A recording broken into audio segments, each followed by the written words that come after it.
Salam hangat untuk Anda semua. Selamat datang kembali ya di sesi eksplorasi kita. Kali ini nih, kita mau menyelami bab 3 dari bukunya Ozan Farol, Think Like a Rocket Scientist. Judulnya, cukup bikin penasaran. A Mind at Play. Atau kalau diartikan, pikiran yang bermain. Sumber ini kayaknya menantang pemikiran umum ya, bahwa terobosan itu cuma hasil kerja keras non-stop. Justru sebaliknya, gimana kalau bermain dengan pikiran kita? Ya kayak anak kecil gitu, malah jadi kunci kreativitas dan penemuan besar. Anda pernah nggak sih ngerasa ide paling bagus itu munculnya pas lagi santai, lagi bengong, atau malah pas lagi bosen? Nah, misi kita hari ini nih, kita bongkar bareng-bareng gimana eksperimen pikiran sama sikap bermain ini bisa membuka potensi tersembunyi kita. Persis kayak para ilmuwan roket itu. Yuk kita mulai. Oke, jadi konsep utama yang diangkat di bab ini itu thought experiments, eksperimen pikiran. Ini penting ya, ini bukan sekedar lamunan kosong atau fantasi aja. Einstein misalnya, dia nyebutnya gedangkan eksperimental. Dan dia sangat mengandalkan ini loh untuk hampir semua penemuan besarnya. Buku ini jelasin itu. Coba bayangin aja ini kayak laboratorium tapi di dalam kepala kita sendiri. Nggak perlu alat mahal, cukup imajinasi. Galileo contohnya, dia kan membayangkan gimana bola berat sama bola ringan itu jatuh barengan. Itu kan eksperimen pikiran. Dan itu menantang pemahaman Aristoteles selama ratusan tahun, jauh sebelum ada bukti fisik yang benar-benar meyakinkan. Oh gitu ya. Jadi ini kayak simulasi mental yang ada strukturnya gitu ya. Bukan asal melamun aja. Terus apa bedanya sama melamun biasa menurut buku ini? Bedanya di tujuannya sih. Eksperimen pikiran itu dipakai secara sadar. Buat apa? Ya buat nguji hipotesis, buat lihat konsekuensi sebuah ide itu gimana. Bisa juga buat bantah argumen, atau buat melihat realitas dari sudut pandang baru, tanpa ada batasan fisik gitu. Kayak Schrödinger tuh, dengan eksperimen kucingnya yang terkenal itu, dia kan nggak beneran nyiksa kucing. Dia pakai skenario imajiner itu buat nunjukin betapa anehnya interpretasi Copenhagen di fisika kuantum. Jadi ini alat berpikir yang kuat banget. Iya. Kalau memang sekuat itu ya alat ini, ada ironi yang disorot di buku ini. Kenapa kok kita malah jarang banget pakai atau bahkan mendorong eksperimen pikiran ini? Di sekolah, di tempat kerja. Apa sih hambatannya menurut Ozan Farol? Buku ini nunjuk beberapa alasan sih. Salah satunya ya itu tadi, takut kelihatan bodoh, nanya gimana kalau begini, yang agak liar gitu. Atau nggak tahu, sering dianggap nggak efisien, naif. Apalagi di budaya sekarang yang maunya serba cepat, move fast and break things gitu kan. Lingkungan kerja juga ngaruh banget. Banyak perusahaan ngakunya sih mendorong orang bertanya, tapi ada survei dikutip di buku ini, 65% pekerja malah ngerasa nggak nyaman buat nanya. Ada tekanan buat kelihatan selalu tahu, harus patuh. Gitu deh. Masuk akal, masuk akal. Kita kan lebih sering diapresiasi kalau punya jawaban ya, bukan kalau punya pertanyaan bagus. Dan kayaknya nih, menurut buku ini, rasa ingin tahu sama eksperimen pikiran itu seringnya baru nongol pas kita kepepet ya, pas ada krisis gitu. Betul sekali. Pas lagi nyaman, kita cenderung ya udah jalan di tempat aja. Krisis itu maksa kita mikir di luar kebiasaan. Tapi kan nunggu krisis dulu baru mikir kreatif ya nggak ideal juga. George Bernard Shaw dikutip juga di sini pernah bilang gini, sedikit orang berpikir lebih dari 2 atau 3 kali setahun. Saya membangun reputasi internasional dengan berpikir sekali atau 2 kali seminggu. Ini nunjukin kalau mikir mendalam, main-main sama ide, itu latihan yang perlu diasah secara sadar, bukan ujuk-ujuk dateng. Nah, ini nih. Ini bawa kita ke bagian yang menurut saya agak kontraintuitif tapi seru banget dari bab ini. Kekuatan dari gak ngapa-ngapain. Buku ini malah nekenin pentingnya kebosanan. Padahal kita kayaknya hidup di zaman anti bosan ya. Tiap ada waktu luang, langsung isi pakai distraksi.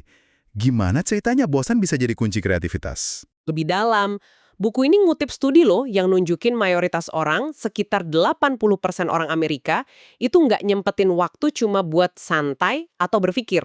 Malah ada studi lain yang lebih gila lagi. Banyak peserta katanya lebih milih nyetrum diri sendiri daripada duduk tenang sama pikirannya selama 15 menit aja. Wah, serius? Gila ya sampai segitunya kita nggak nyaman sama pikiran kita sendiri. Tapi kalau kita lihat contoh-contoh di buku ini, justru di momen-momen jeda itu kan, momennya sering muncul. Kayak ide perbaikan teleskop Hubble pas lagi mandi katanya, Atau pembuktian teorema terakhir Fermat sama Andrew Wiles itu muncul pas dia lagi jalan-jalan santai. Betul, dan daftarnya panjang loh. Nikola Tesla dapat ilham soal motor AC pas lagi jalan di taman. Darwin sama Heisenberg juga sering jalan kaki buat mikir. Einstein kan terkenal sama biolanya. Main musik itu nggak sih dia ruang mental buat proses ide-ide fisika yang rumit itu. Otak kita itu sebenarnya nggak benar-benar mati pas kita lagi istirahat. Ada namanya default mode network di otak. Itu justru aktif pas kita nggak fokus ke tugas luar, dan jaringan ini sering banget dikaitkan sama kreativitas dan pemecahan masalah. Oke. Jadi ini bukan soal males ya, tapi lebih ke nyediain ruang inkubasi yang disengaja gitu. Kayak saran Neil Gaiman sama Stephen King yang dikutip itu, buat sengaja merasa bosan. Persis. Perlu sengaja bikin airplane mood buat pikiran kita. Biarin diri kita nggak nyambung sebentar. Kayak kata penyair Rilke yang dikutip juga, kalau kita hidup cukup lama dengan sebuah pertanyaan, kita mungkin bakal hidup menuju jawabannya. Ini butuh sabar, butuh ruang mental yang nggak bakal kita dapat kalau kita sibuk terus-terusan.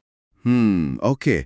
Selain waktu jeda sama eksperimen pikiran, ada lagi nih cara bermain yang dibahas lumayan dalam di bab ini. Namanya combinatory play, atau bermain kombinasi.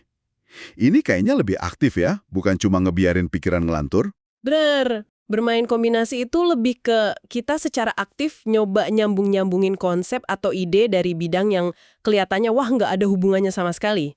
Keluar dari kotak spesialisasi kita gitu. Buku ini malah ngasih contoh Scott Sanford dari NASA. Dia beneran loh, bandingin apel sama jeruk pakai spektrometri inframerah. Dan nemuin kemiripan yang nggak disangka-sangka. Ini kan nantang banget ungkapan membandingkan apel dan jeruk, yang katanya nggak mungkin itu. Jadi, ini kayak ngelawan ide kalau kita harus jadi master of one trade aja gitu ya. Buku ini justru kayaknya ngelihat kekuatan di kemampuan nyambungin berbagai bidang. Tepat sekali, spesialisasi mendalam itu penting ya. Tapi bab ini bilang terobosan itu sering lahirnya di persimpangan disiplin ilmu. Biolog François Jacob dikutip bilang menciptakan itu ya mengkombinasikan ulang. Steve Jobs juga kan terkenal bilang kreativitas itu cuma nyambung-nyambungin berbagai hal. Kemampuan ngelihat pola atau analogi antar bidang yang beda-beda ini, nah itu intinya bermain kombinasi. Contoh-contohnya di buku ini gokil sih ya. Kayak Darwin itu, dia gabungin pengamatan biologisnya sama ide dari geologi Charles Lyell, terus teori populasi ekonom Thomas Malthus, jadilah teori evolusi. Atau gimana Google lahir dari adaptasi konsep citasi akademik ke dunia web. Keren banget. Iya kan? Dan jangan lupa Bill Bowerman, salah satu pendiri Nike itu. Ide soal sepatu lari yang revolusioner itu muncul pas dia lihat cetakan waffle istrinya. Dia nyambungin kebutuhan cengkraman yang lebih bagus di sepatu lari sama pola unik dari alat bikin sarapan. Gila nggak tuh?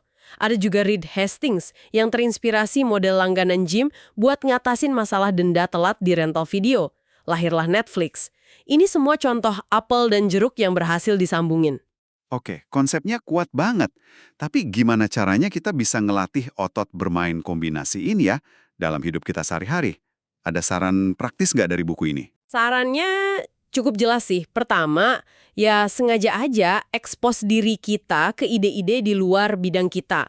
Baca buku atau artikel dari disiplin ilmu lain, datang ke konferensi industri lain, atau ya ngobrol aja sama orang yang latar belakang sama minatnya beda banget sama kita. Kumpulin apel dan jeruk metaforis kita sendiri. Kedua, pas lagi mentok nih sama masalah, coba tanya ke diri sendiri. Siapa lagi ya di dunia ini, di industri atau bidang lain yang pernah ngadepin tantangan mirip kayak gini? Gimana cara mereka nyelesainnya? Oke, Gutenberg gitu ya. Dia lihat mesin pres anggur, terus diadaptasi jadi mesin cetak. Nyari analogi di tempat yang nggak kepikiran. Persis. Dan ini nggak cuma berlaku buat ide loh, tapi juga buat orang. Ngumpulin orang dari latar belakang beda dalam satu tim itu bisa memicu yang namanya Medici Effect. Ah iya, Medici Effect. Bisa dijelasin dikit lagi nggak itu apa? Dan gimana contohnya di buku ini? Medici Effect itu ngacu ke ledakan kreativitas yang terjadi di Florence abad ke-15. Waktu itu keluarga Medici jadi sponsor buat seniman, ilmuwan, filsuf, pemikir dari macam-macam bidang. Nah, interaksi antar disiplin ilmu yang beda-beda ini yang katanya memicu Renaissance. Ozan Varol, penulis buku ini, dia ngelihat efek serupa dalam skala kecil pas kerja di misi penjelajah Mars. Timnya itu isinya ilmuwan sama insinyur, dua suku yang bahasanya beda, cara mikirnya sering beda, tapi kolaborasi mereka itu ngasilin solusi inovatif buat masalah yang rumit banget. Bahkan ada kutipan menarik ya, dari Steve Squyres, pemimpin misi Mars rover itu. Dia bilang, rover itu saking kompleksnya, nggak ada satu orang pun yang ngerti sepenuhnya. Pemahamannya itu datang dari otak kolektif tim. Benar, tapi, nah ini penting nih, buku ini juga ngasih peringatan. Kolaborasi terus-menerus tanpa henti itu ternyata bukan formula terbaik.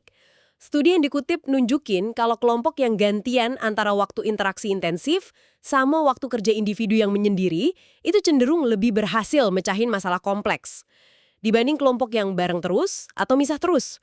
Jadi perlu seimbang ya, antara tukar ide sama waktu buat mikir sendiri. Kenapa jeda individual itu penting dalam konteks kolaborasi?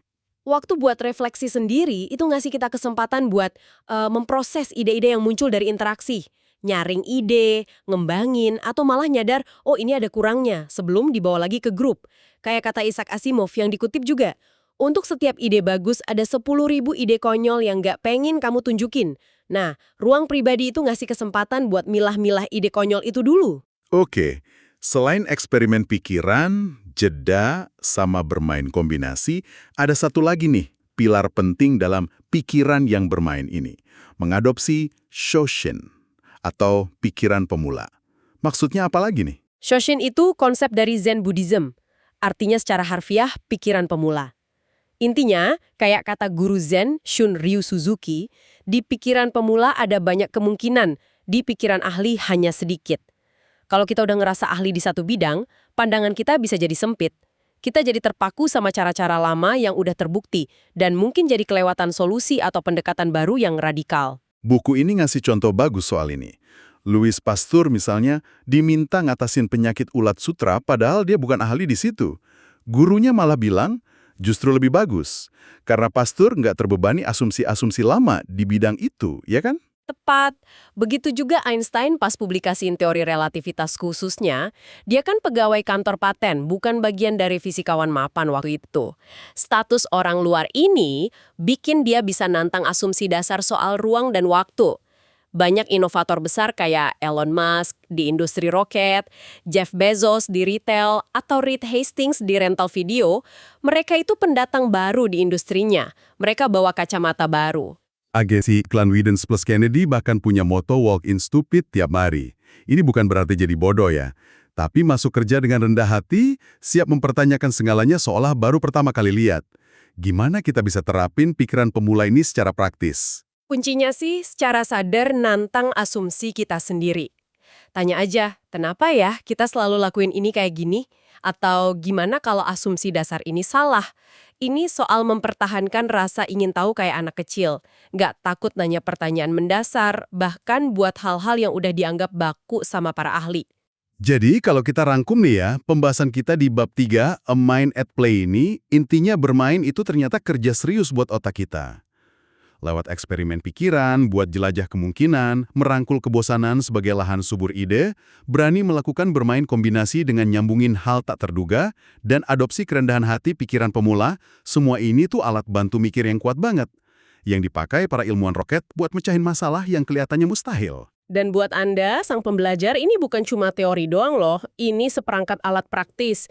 Coba deh pikirin gimana caranya Anda bisa nyisihin sedikit waktu bosen yang produktif minggu ini.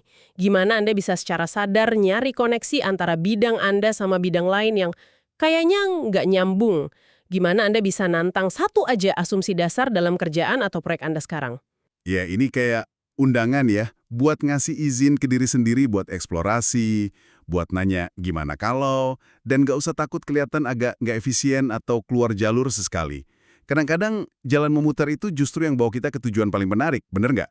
Nah, sebagai pemikiran penutup nih buat Anda bawa pulang, bidang atau konsep apa di luar keahlian Anda sekarang yang selama ini Anda anggap sama sekali nggak nyambung sama kerjaan Anda, tapi mungkin aja nyimpen kunci atau analogi buat terobosan Anda berikutnya. Apel dan jeruk apa nih yang bisa mulai Anda bandingkan hari ini? Terima kasih banyak sudah menyimak pembahasan mendalam kita kali ini. Semoga percakapan ini bisa memantik ide-ide baru dan keberanian untuk lebih sering bermain dalam pikiran Anda ya. Sampai jumpa di sesi berikutnya.